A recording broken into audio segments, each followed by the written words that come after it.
So we've got a 2002 SeaDoo here. It's our engine information. We're trying to replace the starter. Other videos we had seen said it was under the air cleaner, but it's not. It's actually beneath the exhaust right there.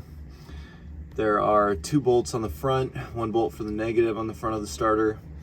There's also a bolt back there connecting it. They're 13 millimeter.